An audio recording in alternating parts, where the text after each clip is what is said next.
Hi, அனைவருக்கும் வணக்கம். First of all ரொம்ப ரொம்ப தேங்க்ஸ். லாஸ்ட் ரிலீஸ் ஓஹோ அண்ட் தென் பேபிக்கு நீங்கள் எல்லாரும் கொடுத்த ரிவ்யூஸ் அண்ட் ஆடியன்ஸோட ரெஸ்பான்ஸ்க்கு மனமார்ந்த நன்றி. ஆரியன் ஒரு எக்ஸைட்டிங் த்ரில்லர். உண்மையிலே என்ன சொல்கிறது, நீங்கள் என்ன தான் டிஷர்ட்டில் போட்டாலும் நாங்கள் கம்பேர் பண்ணுவோம். வி வில் கம்பேர் வித் ராட்சசன். அது ஒன்றுமே பண்ண முடியாது. ஆனால் நான் 2 படமுமே என்னோட ஃபேவரட். ராட்சஸ்லேயும் நான் நடிச்சிருப்பேன். I did a guest role. But இந்த படம் வந்து இந்த கதை கேட்கும்போது ஒரு ஷாக் வந்தது. இந்த மாதிரி ஒரு ஸ்டோரி எப்படி எடுக்க போகிறாங்க அப்படின்னு. பட் ரொம்ப பியூட்டிஃபுல்லாக எடுத்திருக்காரு director Praveen sir. Thank you so much for having me on board. And ரொம்ப ரொம்ப என்ன சொல்கிறது, ஒரு சிம்பிளிஃபை பண்ணுற ஒரு personality director.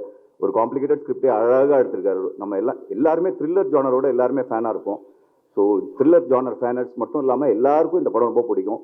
Beautiful visuals by Harish and stunning performance by Vishnu Vishal. அவருக்கு போலீஸ் வர ரோலுக்கு ஹோம்ஒர்க் பண்ணவே வேண்டாம். ஏன்னா அவங்க வீட்லேயே ஒரு ஐபிஎஸ் ஆஃபீஸர் அப்பா. அதனால போலீஸ் ரோல் வந்து பிச்சு எடுத்துடுறாரு. எனக்கு ஆக்டர் விஷ்ணு விஷாலோட தான் ஃப்ரெண்டு, ப்ரொடியூசர் விஷ்ணு விஷாலோட நான் ஃப்ரெண்டு கிடையாது. அவ்வளோ ஒரு என்ன சொல்கிறது, ஒர்க்குன்னு வந்துட்டா ரொம்ப 24 ஹவர்ஸ் ஒர்க் பண்ணுறாரு. அங்கே ஸ்ரவந்திக்கு தெரியும், இங்கே எடிட்டருக்கு தெரியும், ஜிப்ரான் சாருக்கும் தெரியும்னு நினைக்கிறேன். ஸோ என்ன பண்ணுவாரு, திடீர்னு கூப்பிட்டு ஒரு நைட்டு ஒரு 11 மணிக்கு எங்கள் வீடு கிட்ட ஒரு பாட்டு வந்திருக்கு கேளு அப்படின்னு. பாட்டு கேட்டோம், சூப்பராக இருக்குது, நல்லா இருக்கே அப்படின்னு. அதுக்கப்புறம் இன்னொரு பாட்டை போடுவார். இது எப்படி இருக்குன்னு நமக்கு அப்படியே கண்டாக்டர்கிட்ட போன மாதிரி இருக்கும். ஒரு லென்ஸை போடுவாங்க, அப்பயே நல்லா தான் தெரியும். திரும்பி இன்னொரு லென்ஸ் போட்டு இது பெட்டரா அது பெட்டரா அப்படின்னு. ஸோ இதெல்லாம் முடிக்கும் போது காலைல 5 மணி ஆகும். வீட்டுக்கு போனால் ஒய்ஃப் நல்லா பாட்டு பாடுவாங்க. இந்த 2 பாட்டோட அந்த பாட்டு பெருசாக இருக்கும். ரொம்ப 24 ஹவர்ஸ் டெடிக்கேஷன். பக்கத்தில் இருந்து பார்க்கும்போது எனக்கு பிகினிங் ஃபுல்லாகவே என் கெரியரில் வந்து கார்த்திக் சுப்ராஜ், நலன் இவங்களோடய இருந்தேன். டேரக்டர்ஸோட ஒர்க் எவ்வளோ டிடிஎஸ் எனக்கு நல்லா தெரியும். அசிஸ்டன்ட் டைரக்டராக ஒர்க் பண்ணியிருக்கேன். ஆனால் என் பேரை போட மாட்டாங்க அவங்க 2 பேருமே. ஆனால் ப்ரொடியூசரோட ரோல் வந்து இருக்குதுலே டஃபஸ்ட்டுன்னு நான் பக்கத்தில் இருந்து பார்த்து கற்றுக்கிட்டேன். ரியலி உண்மையிலேயே இண்டஸ்ட்ரி வந்து ஒரு ஆர்டிஸ்ட் கஷ்டப்பட்டா அவங்க ஃபேமிலி கஷ்டப்படும். பட் ப்ரொடியூசர் கஷ்டப்பட்டா இண்டஸ்ட்ரியே கஷ்டப்படும்.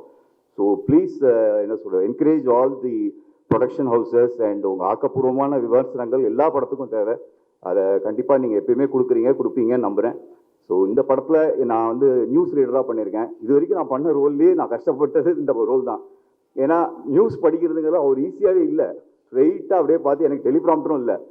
ஸோ எனக்கு ரொம்ப பிடிச்ச ஒரு நியூஸ் ரீடரை பற்றி இன்றைக்கி சொல்லிடணும்னு ஆசைப்பட்டேன். சோபனா ரவி. அவங்க நியூஸ் படிக்கும்போது அவ்வளோ பிடிக்கும். மாடுலேட் பண்ண மாட்டாங்க. ஆனால் இந்த படத்தில் நடிக்கும்போது லைட்டாக 2 இடத்துல கொஞ்சம் ட்ராமா பண்ணேன். அவருக்கு டேரக்டர் சொல்லிட்டாரு, அதெல்லாம் வேணாம், நியூஸ் படிங்க அப்படின்னு. So happy to be in this part of this wonderful thriller. All the artists, Manasa Chaudhary, Shraddha madam and everyone, so excited. எனக்கு வந்து இந்த படத்தில் வந்து செல்வராகவன் சாரோட பெரிய ஃபேன். நான் வந்து பார்த்து அவரோட எல்லா படமுமே ரொம்ப பிடிக்கும். அவர் இருக்காருன்னு எக்ஸைட்மெண்ட். பட் எங்களுக்கு காம்பினேஷன் இல்லை. இன்னைக்கு நான் பக்கத்தில் செல்வராகவன் சாரை மீட் பண்ணது எனக்கு ஒரு பெரிய எக்ஸைட்மெண்ட். ஆல்ரெடி என் ஃப்ரெண்ட்ஸ்லாம் ஃபோட்டோ எடுத்து அனுப்பிச்சிட்டேன். Sir, I am a big fan of you sir. Thank you so much. You have done a great role. அதை நான் சொல்லக்கூடாது, because we all know how great he is.